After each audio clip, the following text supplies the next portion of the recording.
Okay,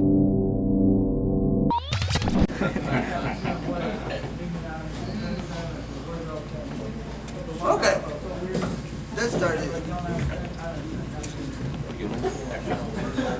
Well, Brian, congratulations on getting the interim title. What does it feel like to have a belt in front of you again?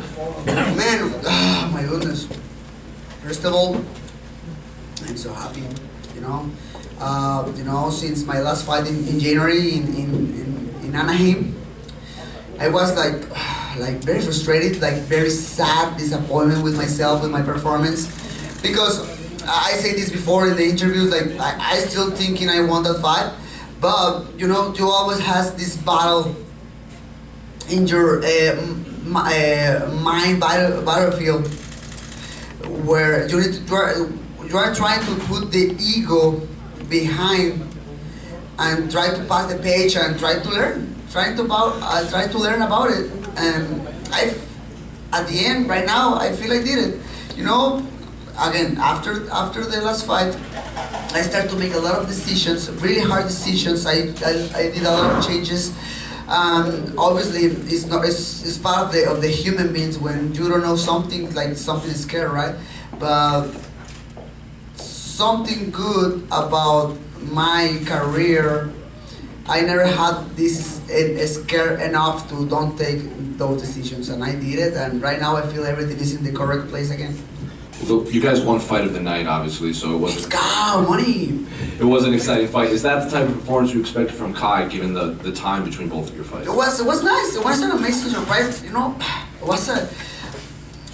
have a lot of respect for Kai Kara-France, and I had 3 fights in a row with Deiveson where he started to throw me a lot of trash talk, and then I start to get angry and I start to answer back.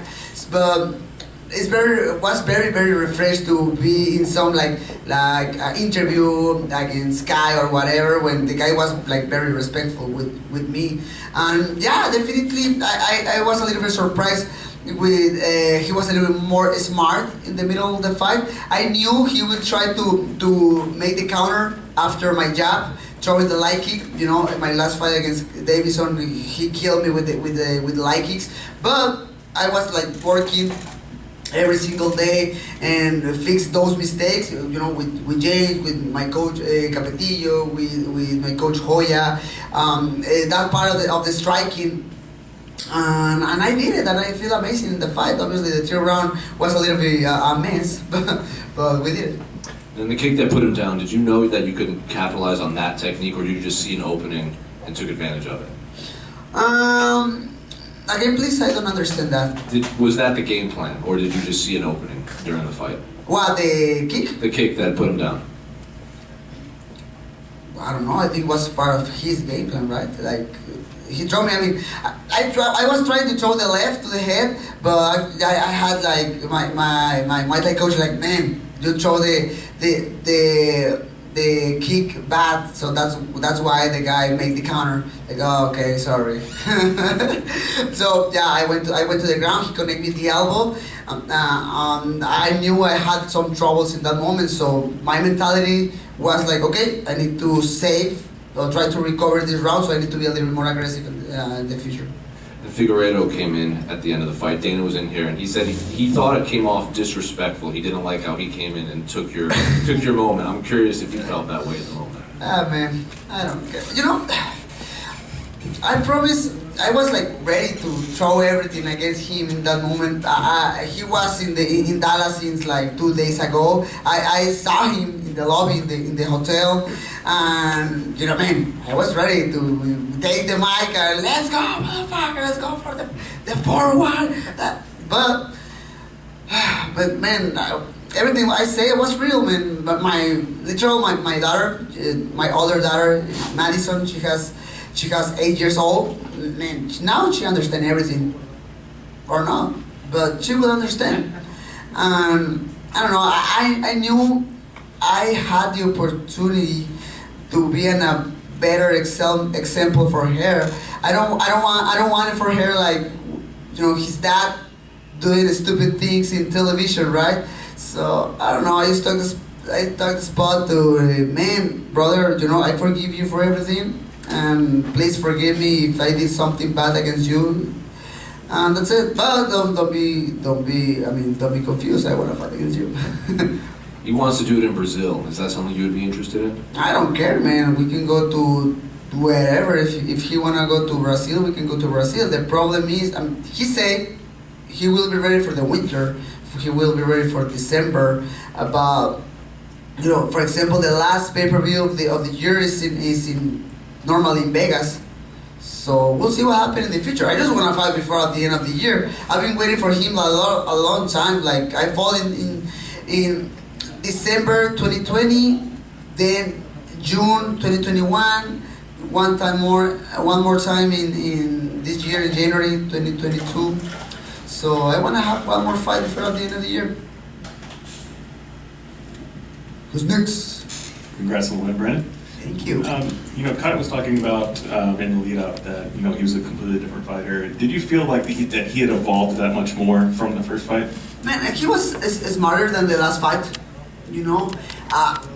We were like watching his last fights against, Askar, against Cody Garbrandt, and he started to feel like very confident when the other guy don't put pressure on him. But when the people start to put pressure on him, he started to feel very comfortable. So that was my game plan. But at the same time, he was like very smart, doing the counter after my jab, throwing the light kicks.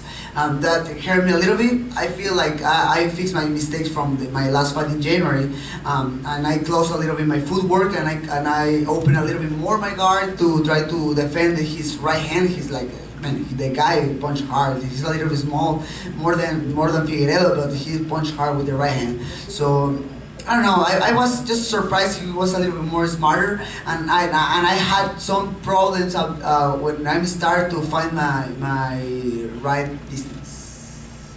Bam. And how was it to prepare for a different opponent other than Deiveson for at least the past 3 fights, even though it was a rematch still? But how much was it to prepare for somebody different, and work with James? James is now a championship level coach, thanks to you. So. Man, he's how you say champion? What? He's a championship level coach now that you get. He's a championship level coach since like long time ago, man. I mean that's why I went. UFC I went with him for that, Everybody asked me why I went with him when the new was, in social media or whatever. Like, man, I mean I know maybe he doesn't have like too many champions like AKA or American Top Team or whatever, but I mean I can see his passion, and I can see he's a crazy guy, a nerd who loves this sport, and he will be like there trying to get that title with me. So that's why I took the decision to go with him, and for us it was very refreshed, at least for me. But maybe not for James because it was the first time, but for me it was very refreshed. Like, okay, different game plan, different face, so let's go. And I know you have more unfinished business, obviously, with Deiveson, but Pantoja fought tonight. He looked really good. I know, man. That's somebody that could be on your radar in your future. So what do you think happens when you guys meet eventually? I saw him like backstage. I saw him and we talked a little bit. Man, he has a difficult position because I'm the interim champion and Deiveson is the champion, so we need to finish that, right? But Pantoja looks amazing in his last fight against Roybal and this fight against Alex Perez. I don't know. I don't know. I'm not the matchmaker, thanks God. It's a hard position. It's a hard work. But talking about me, I mean, I just want to finish. I mean, it's not like, oh, I wanna fight against Deiveson Figueiredo again. I mean, I'm not excited. It's like I'm done with him, but it is what it is. Like, he's the champion, and I want to fight against him. So I promise. I just want to finish my business with him, and then the next challenger, I'll be ready. And lastly for me, at the top of the show, Joe Rogan was stating that Deiveson probably wouldn't be coming back, and that this fight was for the real title, but he wouldn't be coming back down to flyweight. So what do you think about that? Man, it's not my thing. You see the guy when he arrives to the arena, he looks in another different division. But I mean, I was saying I want to stop the hate, but I mean, I'm not trying to be disrespectful, man. But I don't know. Hopefully he can be ready for December, and that's it. Brandon over here. Do you have any words of wisdom that you want to give to Kai Car-France following his loss? Sorry? Like, do you have like any advice that you would want to give to Kai following his loss? Man, not really. I went just with him, and you know, again, I think everything is the same. Like I was like very happy to fight with other face, so that's why I went with him. Like man, I was like very grateful with him. Like man, you are a fucking gentleman. You are a fucking warrior. You are amazing. Thank you so much for this little war. Man, all the success in the future for you. And your last two fights haven't been in Mexico, but one's been in California, one's been in Texas. Which one have you had the bigger reception from the fans? You know, for me, every single arena was very special. Every single city, you know, Arizona, man, was crazy when I won the title. And then Anaheim, man.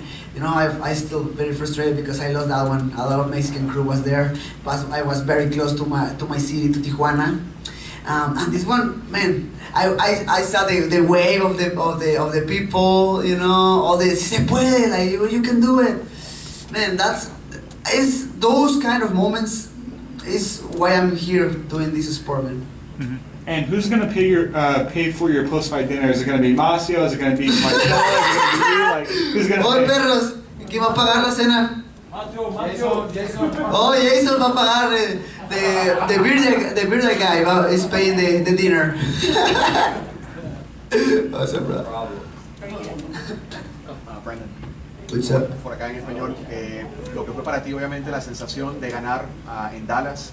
Hablabas un poquito también de lo que fue el público, si nos puedes decir todo lo que viviste esta noche aquí en la ciudad de Dallas. Hermano, pues nada, o sea, fueron un mar de emociones, o sea, empezando desde el enero pasado, ¿no? Por todo lo que comentaba del temor y la frustración y el coraje de haber perdido, luego viniendo hasta acá el campamento, las decisiones, entrando a Fight Week, pues entra el nervio, que es normal, o sea, creo que ya se ha dicho muchas veces, pero el que te diga que no siente nervios en este momento está mintiendo. Yo siempre estoy súper nervioso y por más que me veas sonriendo y por más que me veas ahí pasándola bien, yo sigo teniendo muchos nervios.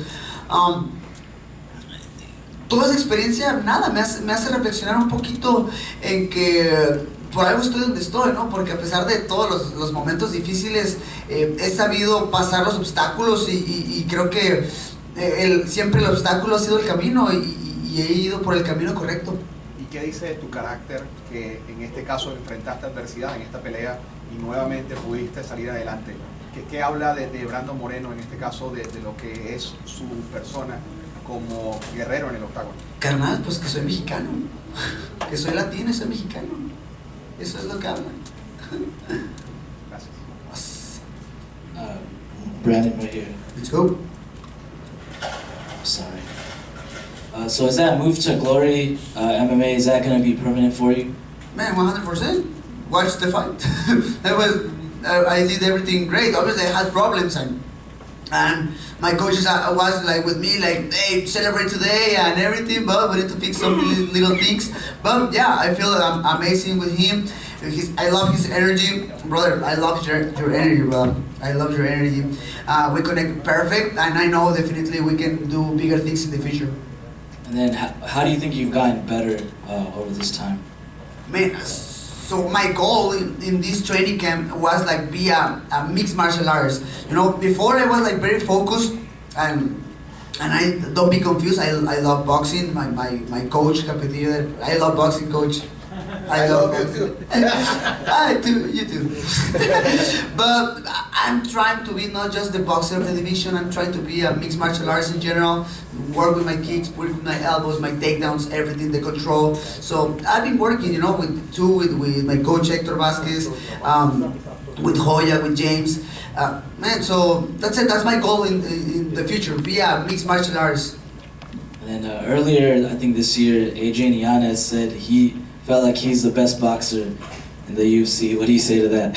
Man, that guy's a monster, man. That guy is a monster. Be careful the next opponent of him because Adrian Janis is doing great and amazing things.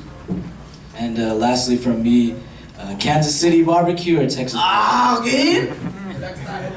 Jack Stack. Jack Stack is really good. Man, I don't take Dallas barbecue yet. Recommend me a place, please. I don't know. I mean, I'm from Houston, but I've tried both Kansas City barbecue. I've tried Kansas City barbecue, and I gotta say it's probably the best. Kansas City barbecue is really good. Attaboy. I would you champ. Let's go. My only recommendation, try Kansas City barbecue. It's delicious. Let's go!